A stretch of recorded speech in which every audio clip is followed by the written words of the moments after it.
ខ្ញុំធ្លាប់លើគេនិយាយថាចែនៅក្នុងមួយជីវិតរបស់យើងបើសិនជាយើងមានឱកាសយើងគួរណាតែធ្វើការនៅខេត្តឬក៏នៅក្រៅប្រទេសបានម្ដងឥឡូវរឿងទៅធ្វើការនៅក្រៅប្រទេសហ្នឹងຕົកម្លាយសិនទៅព្រោះថាត្រឹមតាកំពុងសមនេះវាគ្រប់គ្រាន់ធ្វើឲ្យបេះដូងរបស់ខ្ញុំនេះវាញាប់ញ័របាត់ហើយឥឡូវតែនិយាយដើមខ្លួនឯងប្រាប់អ្នកទាំងអស់គ្នាមួយសិនបើកឡានមកកំពុងសមដំបងមកសភាហ្នឹងអ្នកទាំងអស់គ្នាបើកឡានមកបដៅគឺថាសែតបដៅក្នុងចិត្តគិតថាចែអូយសភាសិនទៅបើសិនជាមិនជាប់ទេក៏ត្រឡប់ទៅធ្វើការនៅភ្នំពេញអីចឹងទៅតែជីវិតវាមិនដូចកាយដែលយើងគិតរហូតណាស្រាប់តែដាក់ portfolio មកជាប់របស់គេមែនហើយពេលមកសភាហ្នឹងកន្លែងស្នាក់នៅហូបចុកអីគឺគេ free ទាំងអស់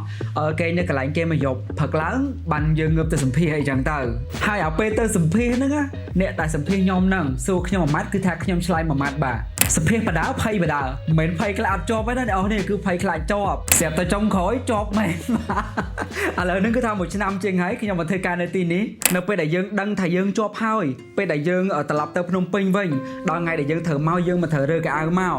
សេតម្ដងទៀតគឺថាសេតលើកនេះសេតខ្លាំងជាងមុនទេអ្នកនរគ្នាមនុស្សដែលទៅធ្វើការនៅខេត្តហ្នឹងយើងរស់នៅខេត្តមែនប៉ុន្តែយើងមកនៅភ្នំពេញឡើងជាង10ឆ្នាំហើយឲ្យផ្លាស់ប្ដូរមកនេះគឺថាដូចចាប់ផ្ដើមជីវិតថ្មីអញ្ចឹង3ខែដំបូងអ្នកនរគ្នាខ្ញុំសេតខ្លាំងមែនទែនពេលហ្នឹងព្រោះថាខ្ញុំមានផ្ទះនៅភ្នំពេញខ្ញុំនឹកផ្ទះមែនទែនពេលហ្នឹងនឹក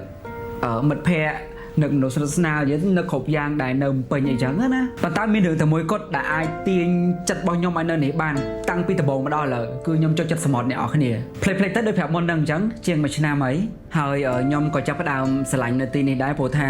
នៅកន្លែងនេះខ្ញុំមានអារម្មណ៍ថាខ្ញុំស្ងប់ស្ងាត់ជាងមុនហើយសម្រាប់ការងារវិញក៏យើងមានឱកាសច្រើននៅក្នុងការបញ្ចេញស្នាដៃអីចឹងទៅខ្ញុំនៅនេះហើយខ្ញុំមានពេលញ៉ាំអាហារល្អៗមានពេលហាត់ប្រាណមានពេលមើលថែខ្លួនឯងទាំងផ្លូវកាយទាំងផ្លូវចិត្តរបស់ខ្ញុំគឺបានប្រសើរជាងមុនខ្លាំងមែនទែនហ្មងអញ្ចឹងដើមដែលខ្ញុំនិយាយទៅប្រាប់អ្នកទាំងអស់គ្នានេះអត់ប្រយោជន៍ទេអញ្ចឹងហើយរឿងអីក៏ដោយកុំតន់ថាខ្លួនឯងធ្វើមិនបានខ្ញុំហ៊ាននិយាយចឹងហ្មងថា